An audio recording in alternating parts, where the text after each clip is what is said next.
postale, payons un désagrégé de philo et un idiot utile du négationnisme, Valls, un traître aux yeux de tous, et Marine Le Pen, la fille poissarde d'un père poisseux, inventaire non exhaustif. Bref, ça vole dans tous les sens, c'est la farandole des bourre-pifs, le miracle de la multiplication des coups de boule. Vous êtes d'évidence un fervent partisan du cumul des mandales, ça dynamite, ça disperse, ça ventile, ça éparpille façon puzzle, et reconnaissons-le, ça réjouit souvent. Alors au risque, parfois que votre tempérament bagarreur vous fige dans la posture du père tape dur, ni round d'observation dans ce combat de boxe, ni round tout court, vous frappez sans répit ni relâche, votre ouvrage aurait sans doute gagné à quelques changements de rythme et de registre, à ce que vous soyez moins puncher et par endroits plus philosophe, au risque aussi de quelques dispensables facilités, selon moi en tout cas. Était-il par exemple utile d'intituler une de vos chroniques en plein dans le Fillon, sachant qu'il faut prononcer Fillon, Fion évidemment, au risque enfin que l'hubris du polémiste vous fasse franchir quelques lignes blanches lorsque vous écrivez sans aucun argument à l'appui, en tout cas pas beaucoup, que Laurent Geoffrin, le patron de Libération, prend ses ordres chez Cambadélis, ou, plus étonnant, que vous doutez de l'honnêteté des résultats du référendum sur Maastricht en 1992. Alors dans les 80 et quelques brefs chapitres de cette cour des miracles, on ne peut que saluer votre énergique persévérance à dénoncer les contradictions, fustiger les palinodies et arracher les faux nez rhétoriques, même si certaines de vos prises de position appellent la discussion et la contradiction. Nous le vérifierons dans quelques instants avec Éric Zemmour. Mais pour commencer, une question qui concerne une nouvelle fois votre revue de Voté. Si je devais résumer d'une phrase votre livre, je dirais que selon vous, pour parodier un célèbre aphorisme footballistique, la présidentielle est un jeu qui se joue à 11 et c'est Maastricht qui gagne à la fin. En ce cas, pourquoi, au moins au premier tour, ne pas avoir accordé votre suffrage à un anti-Maastricht, d'autant que vous saluez la performance des petits candidats lors du débat à 11 ? Parce que ça sert à rien. Et puis parce qu'en 2005, il y a eu un coup d'État qui a consisté à demander au peuple ce qu'il pensait de l'Europe maastrichtienne. Le peuple a dit qu'il ne souhaitait pas de cette formule-là pour l'Europe. Il voulait une Europe sociale et pas une Europe libérale, et qu'on lui a dit, eh bien tant pis, si vous n'êtes pas d'accord, vous aurez quand même. Donc à partir de ce moment-là, je me suis dit à quoi bon voter, puisque de toute façon, au bout du compte, tout est fait pour que nous en arrivions à un candidat de l'Europe maastrichtienne en face de Marine Le Pen. On aura tout fait pour que Marine Le Pen soit au second tour. Et puis entre les deux tours, on nous dira que c'est Oradour-sur-Glane et que c'est la Shoah. Et que finalement, nous n'aurons le choix qu'entre le général de Gaulle et Adolf Hitler. Donc évidemment, on se retrouve avec des plébiscites au lieu d'élections. Et je ne veux pas contribuer à cette parodie d'élections parce que finalement, on sait très bien que les gens qui veulent d'une autre Europe n'auront pas la loi. D'accord. Comment se fait-il que des gens comme Marine Le Pen qui pèsent lourd d'un point de vue électoral et Jean-Luc Mélenchon qui pèsent lourd d'un point de vue électoral aient des difficultés à trouver 500 signatures quand 2 ou 3 sont capables de les trouver alors que leur programme consiste à aller coloniser la Lune ou des choses tout aussi ridicules que celles-ci. Eux, ils n'ont pas de problème. Les Asselineau, les Artaud, les Cheminades, enfin tous ces gens-là, ils ont trouvé 500 signatures. Comment se fait-il ? Pourquoi est-ce qu'on retrouve un candidat de la ruralité qui est une carte postale de la ruralité, pour ne pas dire une caricature de la ruralité ? On nous dit que Jean Lassalle, qui a le bel accent comme il faut, et qui sort de sa campagne, et qui est très extravagant, et qui est formidable pour porter l'idée que Maastricht pourrait ne pas faire la loi, que la ruralité ça existe, que la campagne ça existe également. Est-ce qu'on a vraiment besoin d'un candidat comme ça ? Il est fort sympathique, mais très folklorique. Donc je dis effectivement, ne me demandez pas de souscrire peu ou prou à cette mascarade, parce que de toute façon, moi j'ai parié quelques caisses de champagne, j'attends qu'on me les donne. Mais j'ai dit, depuis 6 ou 7 mois, nous aurons un candidat qui défendra l'Europe de Maastricht. Alors ça aurait pu être Fillon. C'est aujourd'hui Macron. En fait, c'est bien Macron. Mais alors deux choses, Michel Onfray. D'abord, ça revient quand même à mettre les 11 candidats dans le même sac, ce qui est quand même un peu injuste pour certains d'entre eux, même si j'entends ce que vous dites sur eux. Et la deuxième chose, vous abordez une des contradictions quand même de votre livre, notamment par rapport à Fillon. Fillon, vous lui consacrez un chapitre extrêmement sévère, avec tout, il s'est rendu coupable, ou en tout cas dont on le croit coupable.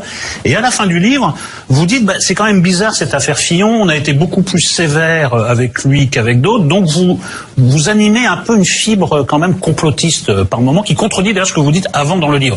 Soit Fillon s'est disqualifié parce qu'il a eu un comportement illégal ou en tout cas immoral ou que sais-je, on verra bien ce que dira la justice, soit il y a eu un complot contre lui, mais ça ne peut pas être les deux. Mais ça, c'est une Geoffrinade, l'histoire du complot. C'est tout ce qu'on met en avant pour essayer d'éviter de dire que le réel a bien eu lieu. Il se fait quand même que, moi, quand j'ai démarré ce livre, je me suis proposé à moi-même d'être honnête. Je sais que ça pèse pas lourd, mais j'aurais très bien pu refaire le tout quand j'ai corrigé. C'est facile, hein. Je dis, à un moment donné, on enlève une chronique, on rebricole un truc, on fait sauter une phrase, et puis voilà. Je dis non, je garde tout, y compris mes erreurs, y compris mes approximations, y compris mes doutes.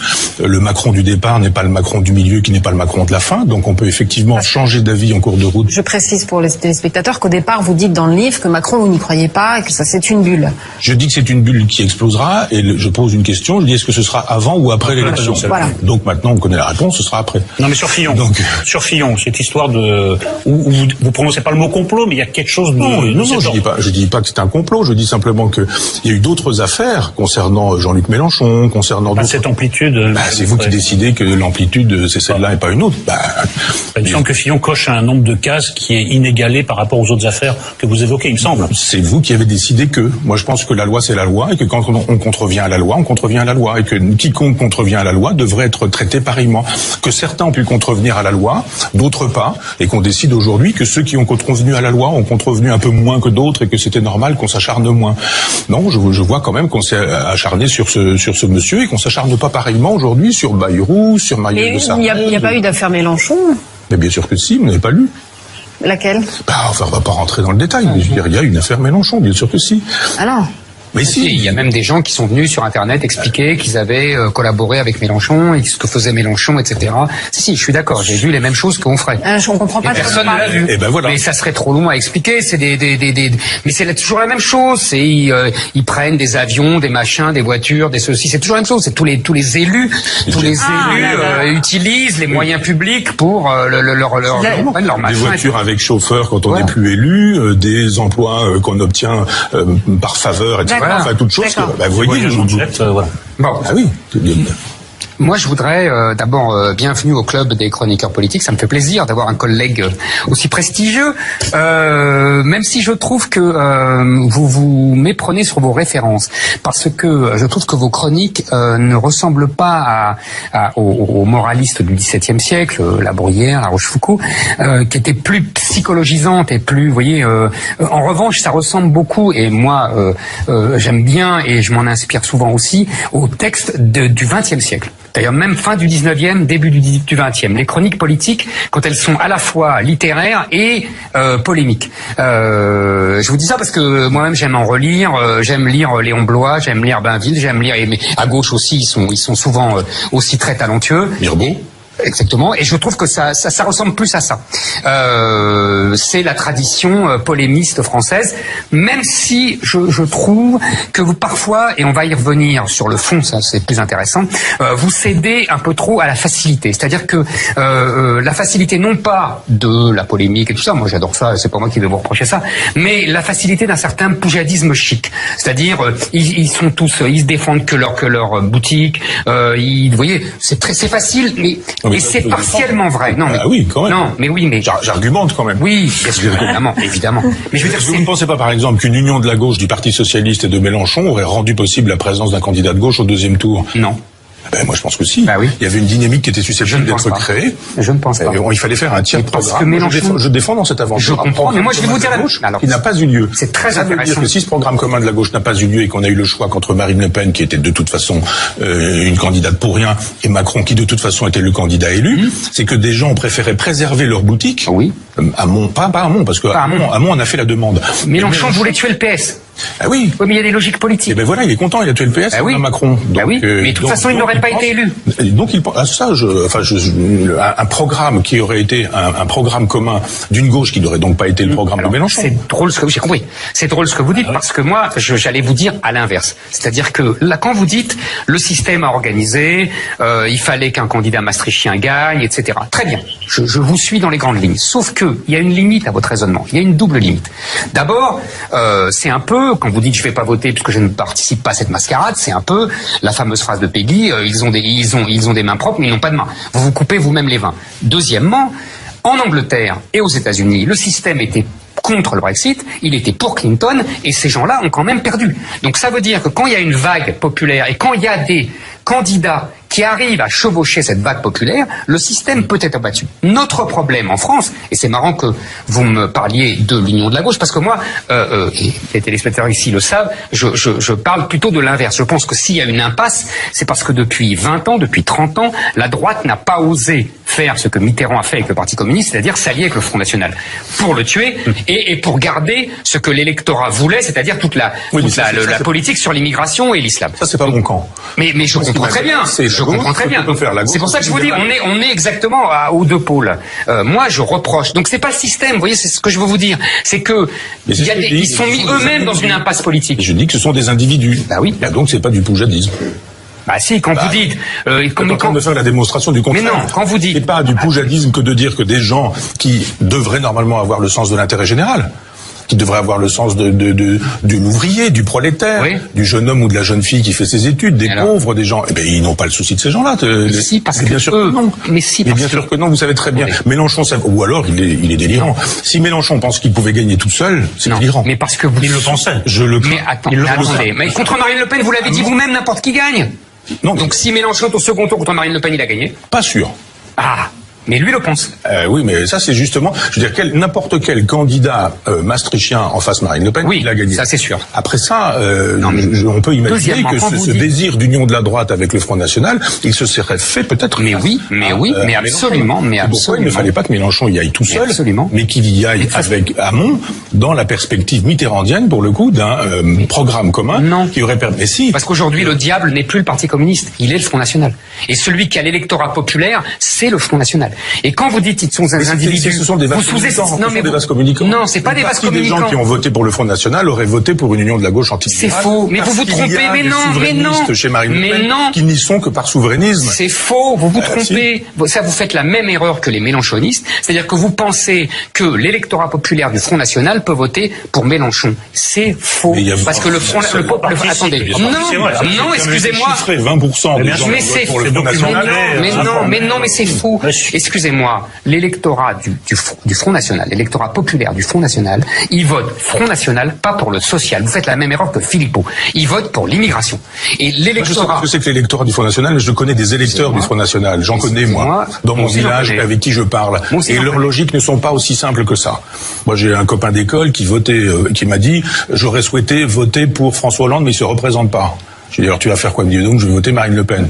Donc, et ça rentre dans quelle catégorie sociologique, ça? Mais vous avez ça existe. Non, mais attends, vous allez prendre des individus. Il y a une logique, collective. Il y a juste des gens qui votent pour Marine Le Pen, non pas par adhésion à ses idées, mais qui veulent simplement en finir avec tout ce système-là. Et qui sont des gens qui sont prêts à en finir avec ce système-là, avec d'autres candidats. Vous prenez des individus dans des masses. Des gens qui votent Poutou et Artaud au premier tour, qui votent Marine Le Pen au second tour, ça existe. Oui, mais ça, c'est 0,5%. Je ne suis pas sûr que ce soit si minoritaire. Moi, vous mélangez l'individu avec les grandes masses. On voit bien les grandes masses d'où elles viennent. On voit bien la géographie électorale. Les masses sont constituées que d'individus qui ne pensent pas comme les sociologues disent qu'ils pensent.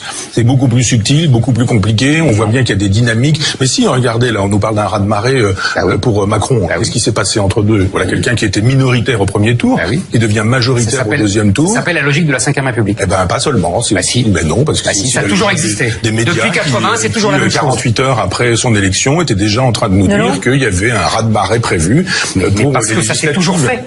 Pas sûr. Sur Mitterrand a eu 181. Oui, mais c'est pas chaque élection a son. Mais non, il y a des logiques politiques. Non, vous vouliez. Oui, je voulais intervenir parce que j'aime beaucoup dialoguer avec Michel Onfray, mais il y a une difficulté qui est apparue, c'est-à-dire que dans le livre, vous expliquez que quiconque, comment dire, non pas nie l'existence du système, mais minimise son existence en fait, est complice du système, est particulièrement emblématique du système, et pareil pour le complot, c'est-à-dire qu'il fait partie du complot, quoi. Moi, j'utilise pas le mot complot. Non, on l'utilise contre moi. Absolument. Mais ça, il a raison, on fait le même coup. Alors là-dessus, il a raison. Mais nouvel argument de ceux qui n'ont pas d'argument. C'est même dans l'Obs, dans l'interview que vous avez donnée, la tentation complotiste. Non, mais maintenant, dès qu'on veut analyser quelque chose, on est complotiste. Je connais bien ça, alors vraiment. Je voudrais votre avis. Vous consacrez évidemment un texte au débat d'entre-deux tours, à la performance assez pathétique, assez piteuse, assez inquiétante même de Marine Le Pen.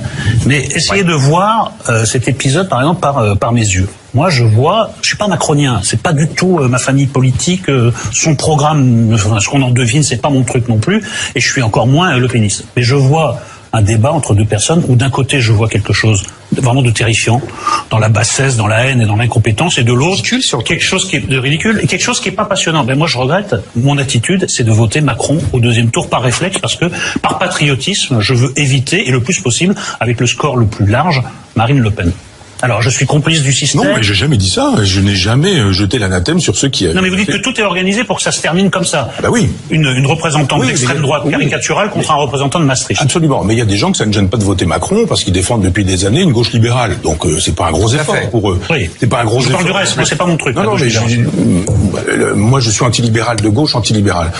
Pour ceux qui sont des libéraux de gauche et des libéraux de droite, ça ne pose aucun problème de voter pour Macron. Évidemment, c'est leur candidat. Ben voilà. Et qu'ils fassent le boulot. C'est exactement la même chose à l'époque où Chirac s'est retrouvé en face de Le Pen. Je dis mais que ces gens qui finalement défendent les mêmes positions à droite et à gauche aillent voter pour Chirac, ça ne les gênera pas. Alors on est dans la configuration idéale. Vous me diriez voilà, tout le monde a voté. On est à un point d'équilibre absolu. Il manque plus qu'une voix, c'est la vôtre. Vous allez faire quoi? Je ne serai pas de ceux qui diraient je reste chez moi, je ne vais pas voter. J'irai voter Macron. On est d'accord. D'accord. Je dis simplement que il faut penser le réel tel qu'il est, pas la fiction. La fiction, c'était pas que Marine Le Pen risquait de gagner. C'était clair qu'elle ne gagnerait pas. Absolument. Ça, je suis l'enjeu, c'était Macron doit-il gagner avec 80%, avec 60%. J'ai dit dans des enjeux comme cela, je n'y vais pas. Dans un enjeu purement hypothétique du genre, voilà, il ne manque plus qu'une voix, c'est vous qui allez faire la différence. Je vous le dis clairement, j'aurais voté Macron, c'est clair. Donc il y a juste un moment donné où il ne faut pas criminaliser les gens quand ils disent mais laissons les gens de la gauche libérale et de la droite libérale voter pour Macron, parce que finalement, ce sera pas un gros cas de conscience pour eux. Voilà pourquoi je ne suis pas allé voter, mais je suis pas allé voter précédemment non plus. Non, je comprends. J'ai quitté Argentan pour des raisons qu'on connaît, pour un deuil qui m'a éloigné de cette ville, et j'ai oublié de me faire inscrire sur les listes électorales.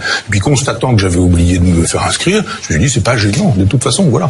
Je suis pas allé plus loin que ça. Donc quand effectivement on a instrumentalisé le Nouvel Observateur, Le Point, en disant que j'appelais à ne pas voter au second tour, c'est pas vrai. Je dis depuis très longtemps que je ne voterai pas, donc je n'ai pas voté au premier, je n'ai pas voté au second, et c'était pas un enjeu pour moi le second tour, puisque je savais que le premier tour était fait comme ça, le plébiscite, et qu'au deuxième tour, quand il fallait plébisciter Macron, il y aurait de toute façon des gens que ça ne gênerait pas, parce que globalement c'est leur politique. Les socialistes depuis 83, ça doit pas beaucoup les gêner, puisque c'est leur politique. Bon, bah alors qu'ils votent Macron. Et les législatives dimanche? C'est la même chose. Je veux dire, moi je ne joue plus. Oui, parce qu'on sait bien comment. C'est même encore pire. Parce que là, on voit bien que de toute façon, il va y avoir un raz-de-marée des macroniens et vous devriez aller voter pour d'autres candidats pour résister à cette vague ou rien. Alors, pas du tout. Pour vous répondre, ma réponse est dans le premier livre, enfin, dans le premier volume. C'est-à-dire que tous les candidats, comme vous disiez tout à l'heure, je ne sais plus, enfin, que je les mettais dans le même sac, oui, ce sont tous des jacobins. Et moi, ma politique, elle n'est pas jacobine, elle est anti-jacobine, elle est girondine. C'est très exactement l'inverse. C'est-à-dire, je souhaiterais que on puisse donner le pouvoir au peuple réellement. Je défends l'autogestion, la mutualisation, la coopération, en disant arrêtez de déléguer à des gens qui de toute façon vous représenteront mollement.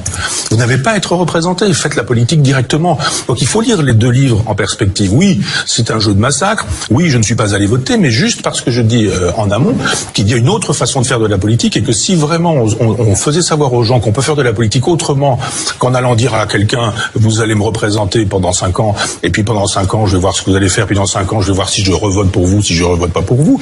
Je dis mais est-ce qu'on pourrait pas envisager les choses autrement, refaire du communalisme libertaire, redonner aux gens qui ont du génie, du talent, de l'intelligence là où ils sont, notamment les jeunes. Les jeunes en ont marre de la classe politique, ils en ont marre de voir comment tout ça fonctionne. Moi je vois plein de jeunes qui me disent votre télé, votre web TV, on regarde, on fait circuler des vidéos, il y a des trucs, c'est vachement intéressant ce que vous dites, parce que eux font des choses extrêmement intéressantes. Parce que justement ils sont dans l'invention, dans la coopération. Ils inventent des micro-résistances, et la politique me paraît nettement plus intéressante que de voir le débat. Combien de temps ça va prendre? Attendez, c'est pas ça. Ces initiatives individuelles. Non, mais c'est pas ça, mais c'est un poids suffisant pour faire changer. Vous avez raison, c'est la vraie question. Mais pardonnez-moi, mais quand on a vu tout à l'heure le débat entre les deux députés, là, je dis, bon, ça va. Je dis, mais est-ce qu'on a encore envie de ça? C'est drôle, c'est sympathique. Mais on se dit, voilà, ces gens-là se partagent le pouvoir depuis 83. Et il y a un moment donné où les gens disent. Non, mais vous, le calendrier, comment vous le voyez? Vous pensez que c'est quelque chose qui, en fédérant toutes ces initiatives individuelles, peut changer les choses, je sais pas, à moyen terme, ou vous pensez que on est un peu dans l'utopie, et tant pis, l'utopie a ses valeurs? Non, je pense pas qu'on soit dans l'utopie. Moi, je crois vraiment qu'il faut défendre des idées, les faire avancer. C'est-à-dire faire entendre un discours alternatif. Déjà, faire savoir aux gens qu'il y a probablement une grande disparité entre de Poutou, par exemple, à Marine Le Pen, mais qu'ils ont quelque chose en commun, c'est qu'ils sont des jacobins. C'est qu'ils pensent que tout doit descendre de l'État. C'est que l'État doit donner des subventions, doit décider, doit ceci, doit cela. Un Girondin dit, mais attendez, ayez des initiatives privées, personnelles. Inventez-les vos crèches, inventez-les vos écoles, inventez-les vos médias indépendants ou autonomes. Les universités populaires. Les universités populaires, les maisons d'édition autonomes ou alternatives. Fabriquons des trucs alternatifs, des réseaux de coopération, des réseaux de mutualisation. Achetons des moissonneuses-batteuses ensemble. Faisons dans des endroits, dans des villages, par exemple, avec des maires qui sont... Ah ben oui, je comprends. Il est au bord de l'apoplexie, là. Dans les villages, par exemple, j'ai vu à Castelnau-Mahognac un maire extraordinaire, un vieux radical socialiste, enfin vieux, il sera pas content, notre ami, mais je veux dire, dans le sens ancien, dans le militantisme, et qui lui veut faire des choses dans son village, et qui dit, bah, allez, on rachète une licence, on rachète cet endroit. Ce bar, il n'est pas question que ça disparaisse. C'est un ancien bar où se réunissaient les résistants pendant l'occupation nazie. Il a dit, mais il n'est pas question que ce bar devienne tout et n'importe quoi. Donc, il dit, allez, on a racheté ça. Maintenant, des jeunes sont là, les loyers sont pas très coûteux, et ça dynamise. Il y a des gens, il y a du monde, etc. Toutes ces initiatives communales avec des jeunes qui ont envie de vivre, de travailler au pays, parce que parfois ils n'ont pas forcément envie d'aller en ville, de monter à Paris, comme on dit, ou de monter à la capitale, et qui disent juste, mais on voudrait, dans notre village, dans notre département, dans notre région, faire des choses. Simplement, ce projet-là, on ne l'entend jamais. Mais on ne l'entend jamais. Mais vous devriez... Attendez. Une émission de Philippe Bertrand à France Inter, 10 minutes avant où on entend des initiatives personnelles, individuelles, de gens qui disent, nous on fait ça, nous, etc. Mais vous devriez vous poser la question, pourquoi on ne l'entend pas? Mais moi je vais vous répondre, parce que vous êtes dans l'utopie pure. Non, pas du tout. Vous êtes dans le mythe, le mythe communalisme. Mais LIP, ça a marché 3 mois. Ça a marché 3 mois, en plus, ça a été flingué. Mais non, mais arrêtez. Les Jacobins de droite et les Jacobins de gauche. Les Girondins, en plus, on pourrait refaire un débat d'histoire. Parce que vous avez une vision complètement mythifiée des Girondins. Les Girondins sont des gens qui déclarent la guerre à l'Europe et qui après pleurent dans le giron des montagnards pour leur dire, maman, comment on fait? Il y a toute l'Europe méchante qui nous attaque. Et c'est les montagnards qui sont obligés de faire la dictature pour sauver la France. Et c'est un débat technique. C'est pas technique, c'est fondamental. Et vous n'avez pas tort sur la question. Le clivage, c'est le même clivage parce que c'est un clivage. On peut rentrer dans le détail de la guerre. Non, mais on va faire on prendra avec grand plaisir. C'est un débat. Mais oui, c'est un débat très. Mais oui, exactement. C'est un débat très important parce qu'il court. En fait, mais si c'est en vérité le nôtre. Pas aujourd'hui. Mais si c'est en vérité le nôtre, parce que. Non, mais il a raison. Les Girondins dont je parle aujourd'hui. Mais j'ai compris. Les chercheurs en 1700. Mais évidemment, ne vous inquiétez pas, je ne vous guillotinerai pas. Je connais votre passion pour Robespierre. Absolument. Mais on en reparlera aussi. Mais Robespierre, mais justement. Nous n'avons que des Robespierristes aujourd'hui. Mais pas du tout. Nous n'avons que des Girondins, justement. Des gens qui font des grands discours et qui ne font rien. C'est ça, les Girondins. Mais si c'est ça. Mais si c'est ça. Les guillotines, ils ont pas le temps d'agir. Mais pas du tout. Vous savez, Vergniaud, il fait un grand discours pour dire il faut être gentil avec le roi. Et au moment de voter, il vote la mort du roi. C'est ça vos Girondins. Est-ce qu'on peut revenir à... Et on revient aujourd'hui, c'est la même chose, c'est le même sujet. Un État, ça sert à quoi? Ça sert justement à protéger la France dans le monde. Mais je suis d'accord. Dans le monde, on ferait. Parce que le monde existe. Mais pas du tout. Le monde existe. Il veut pas d'État. Mais non, mais il veut un autre État. Il veut le fédéralisme. Non, c'est pas vrai. Mais si, c'est ça. Ça, ce sont les éléments de langage robespierriste sur la Révolution française. Les éléments de langage. Mais oui. Mais on les a vus. C'est Soboul. C'est tous les historiens communistes. Ils sont vos shérifs, finalement. Mais non, absolument. Mais ils étaient lucides. Mais oui, ils étaient lucides. Mais alors, mais je vous rappelle encore. Alors, excusez-moi. Et vous passez votre temps à faire des raisonnements marxistes. Ne critiquez pas les communistes. Vous reprenez tout le temps leur raisonnement. Et c'est le grand capital. Mais moi aussi. Et moi, je m'assume. Marxiste que communiste. Eh ben, c'est la même chose.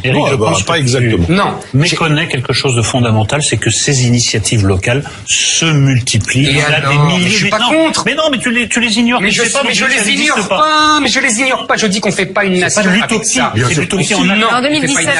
Il faut un État qui centralise, surtout en France, qui est un pays qui n'existe pas sans l'État, qui a été inventé par l'État. On n'est pas l'Italie, on n'est pas l'Allemagne. Depuis Philippe le Bel, oui. Eh ben oui, hélas, c'est pas hélas, sinon vous serez pas là par les Français, ça ne changerait pas. Vous parlerez allemand ou vous parlerez italien, vous parlez pas français. Normand, je parlerai. Et donc normand, c'est pas beaucoup mieux. Mais bien sûr que si, c'est quand même beaucoup mieux. Et Viking. Vous pourrez pas vous faire référence à Chamfort et à La Rochefoucauld. Foucault et à la Bruyère. Parce que ça, c'est vraiment le produit de l'État central, mon cher Onfray. Sinon, il y aurait pas est-ce tout qu'on ça. pourrait ne pas parler du passé Mais on peut parler de l'avenir. Eh ben oui. C'est la même chose. C'est la même chose. Non, parce que je pense qu'on doit pouvoir aujourd'hui, en étant girondin, défendre un État. Je suis pas contre l'État. Je ne suis pas du tout contre l'État. Et vous passez votre temps à critiquer. Et alors Mais parlons non, d'aujourd'hui. L'État centralisé et jacobin. Justement. Il n'est pas centralisé, C'est ce justement. que je Il est dis. de moins en moins centralisé. C'est pas, mais aujourd'hui, il n'y a plus d'État, puisque. ben alors vous voyez, non, c'est ça la il y a plus d'État catastrophe. pour une raison qui nous rassemble, qui est. C'est l'Europe. Absolument. Bah voilà. C'est l'Europe maastrichtienne. Il y a un État maastrichtien. Oui. Il y a là-dessus, vous êtes État d'accord. européen. Il y a une oligarchie. Qui a Un fait État, vous êtes diluer- financier avec. Non, c'est un État, il a Michel son Onfray. drapeau, il a son hymne, il a sa monnaie. Oui, il y a une oligarchie sur qui dirige. Oui. Personne ne trouve grâce à vos yeux dans le monde politique actuellement. Personne, ce que vous décrivez, cet état un peu girondin, etc., il pourrait être Si, incarné tous par les quelqu'un. jeunes dont je parlais tout à l'heure. Non, mais en politique, etc., il y en a pas. C'est politique, ça. Et pas des gens qui viennent faire semblant, là, de se battre en disant, bon, on se tape sur l'épaule et puis on va à la buvette de l'Assemblée nationale et globalement, on défend. Existait la République des Camarades, c'est les années 1920. Justement, arrêtons ça. Moi, je préférerais effectivement qu'on donne du pouvoir aux gens qui font vraiment de la politique. Justement, les jeunes qui, dans les villages, ont envie de faire des trucs, inventent des réseaux alternatifs. Ce sont ces gens-là qui font Mais vraiment de c'est la pas ce que politique. fait Macron Vous avec ses critiquez nouveaux très moraliste, députés. en fait, Onfray. Ces nouveaux Vous êtes députés. marxisto, c'est pas mal, c'est intéressant. C'est pas parce que Maurras a défendu le fédéralisme Ben. que... Non, je ne défends pas le fédéralisme. Il faut simplement vous faire sortir du schéma du schéma jacobin défendez rien. de la lecture de la lecture de la Révolution française. On n'est pas fédéraliste quand on est girondin. C'est ce qu'on dit. Mais bien sûr que non. Mais bien sûr que non. Il disait à l'époque. C'est notre désaccord. Attendez, il y avait à l'époque 83 départements. Oui. Les Girondins disaient il faut que Paris pèse 1/83e de la représentation nationale. C'est ça le fédéralisme. Eh ben sauf que non, c'est pas ça le fédéralisme. Mais si. Mais pas du tout. bien sûr que si. Mais pas du tout. Alors. Avant que Zemmour reprenne ses marottes, il y avait une question Mais c'est qui pas semblait une marotte. inintéressante. Ouais. À savoir, ce n'est pas une marotte. à savoir qu'il y a Ce un n'est pas une renouvellement marotte. partiel du Voilà. C'est une personnel. discussion fondamentale. Je finis. Non. Un renouvellement Alors, partiel tu du m'appelles pas personnel politique porté par Macron. Vous n'avez pas l'air d'y croire. Vous avez évacué ça. Voilà, il y a des gens qui sont des novices en politique. Ça va peut-être pas jusqu'au. Pas sûr qu'il soit très novice. Hein. Vous savez, moi, dans mon arrondissement, Un tiers. là, Ça, il a raison. bon, Un c'est tiers, une un tiers, une un ancienne tiers des députés. chevènementiste qui est Non, mais devenue un tiers, socialiste et puis qui maintenant est en marche. Et si vraiment on fait la généalogie de tous ces gens-là, leur passé est un peu impassif. Il y a un début. Non, il y a un début. Il y a un tiers de gens qui sont. Non, il y a pas mal d'opportunistes qui se disent c'est l'occasion de passer par-dessus la tête des vieux qui sont là depuis très longtemps et leur seul argument c'est de dire je suis jeune, je suis neuf et j'ai mon âge. C'est pas peux des rajouter jeunes cons, quelque hein, chose, les jeunes Onfray cons ça existe aussi. Non mais peux rajouter quelque chose, c'est des vieux cons la connerie. Non, mais il y a aussi autre chose. Avec l'âge. C'est que, comme par hasard, il n'y a que de la bourgeoisie. Ah, Il ça, n'y a c'est- pas un ouvrier, il n'y a pas un non, mais Enfin, socialement, c'est une c'est vieille parfait. histoire, Non. Non, mais Et comment en un plus, la ouvrier parité, pour- on rajoute. Mais comment C'est-à-dire, un comme on est ouvrier pour obsédé être par la souscrit parité, au c'est des programme femmes de la bourgeoisie qui se rajoutent aux hommes de la bourgeoisie. Trop de femmes. Il y a trop de femmes. Il y a de la bourgeoisie, oui. Michel Onfray, on avait une Le autre féminisme est un moyen question. pour accomplir la domination totale de la bourgeoisie. Bientôt ça en va. meeting. Alors, on Moi, je voulait... suis comme vous, je suis complotiste, comme On vous. voulait revenir. Oui, on en a deux à la Ah, table. ouais. Et moi, je suis la princesse de l'emballe. Je n'en peux plus là. Des. Elle finit très mal, la princesse de oui, l'emballe. bah, je sais, il a la tête au bout d'une pique. Ah, exactement. Alors, on voulait mutilé aussi. sexuellement. Absolument. Ah bon? Et on monte sa tête Oui, à marionnette. Son pubis découpé. Ah. Bon, bah non, finalement, c'est ça la princesse Mais de ça, c'est l'emballe. le peuple. Vos amis Jacobin. Pas du tout, pas du Bien, tout, c'est le je peuple. ne voulais c'est le pas massacre de relancer le septembre, débat. mon cher Onfray. Eric. Mais c'est le peuple à la base, ça, Onfray, celui que Et vous le aimez. programme commun des C'est le sans-culottes peuple à la et des base. Jacobins. Mais Les non, sans-culottes c'est pas- Allez, sans culottes de l'an 2. À la base, Allons-y. on en reparlera. À la fin, on voulait aussi revenir sur votre texte, un texte qui a fait polémique pendant la présidentielle, qui était très violent, que je vais lire parce que, dont je vais lire un bout parce que quand même, c'était quelque chose. Le belliciste BHL a donc gagné. Et avec lui, C'est un texte qui Pierre. fait 20 000 signes. Vous allez me sortir ça. Mais Alors, maintenant- dites-moi. On les prend les uns après les autres. Vous voulez, mais j'ai pas envie d'en faire une affaire de personne. Je dis de quelqu'un qui est pédophile. Vous voudriez que je vous dise dans quelle page ça se trouve? Ça Non. Mais si. Non, mais pas du tout. On m'a dit que j'ai été extrêmement violent en disant tout ça. Est-ce que BHL n'est pas belliciste? Si. Bon, Je lui ai dit la même Est-ce que le personnage dont j'ai dit qu'il était pédophile, peu importe son nom, est-ce qu'il l'est ou est-ce qu'il ne l'est pas? Il a écrit dans un livre qu'il l'avait été. Est-ce que les personnages qui sont Alain Minc n'ont pas été convaincus de plagiat au tribunal? Est-ce Non, que mais- c'est pas la même chose avec... Non, mais je veux bien. On avait interrogé. Non, Attendez, mais vous énervez pas. On avait interrogé BHL. On me dit votre texte est violent. Je veux bien. Il Oui, est votre insultant, texte est- nanana, etc. Je veux bien. Je dis, on les prend tous les uns après les autres. Je parle de Pierre Berger en disant qu'il est pour la location de Location l'utérus d'autrui. d'autrui. Bah, c'est faux ou c'est vrai? Alors, attends. Donc qui est violent? C'est le réel qui est violent. Parce que moi je veux bien qu'on reprenne mon texte, mais si vous me dites que BHL est un pacifiste, et que je le traite de belliciste et que c'est une erreur. Il avait réagi. Pardon ? Regardez, il avait réagi. Je m'en fous. On vous a préparé, vous voulez pas le voir, regardez. Non. Mais si, regardez, on a travaillé. On a travaillé, regardez. Elle est lancée maintenant. J'ai même cru d'abord que c'était un faux, que c'était un canular. Ça me semblait pas possible. Cette façon-là. Oui, vous êtes le belliciste. Oui, il parle alors là vraiment comme dans les années 30 pour le coup. Cet usage de l'invective à défaut d'argumentation avec quelque chose d'accablant, et ça pour le coup vraiment c'était un mauvais signe. Mauvais signe. Bah, ça sent Adolf Hitler quand même, hein. Je suis un peu Adolf Hitler dans cette affaire. Je vous redis, reprenons ce que je dis de chacun. Il n'a qu'à porter plainte.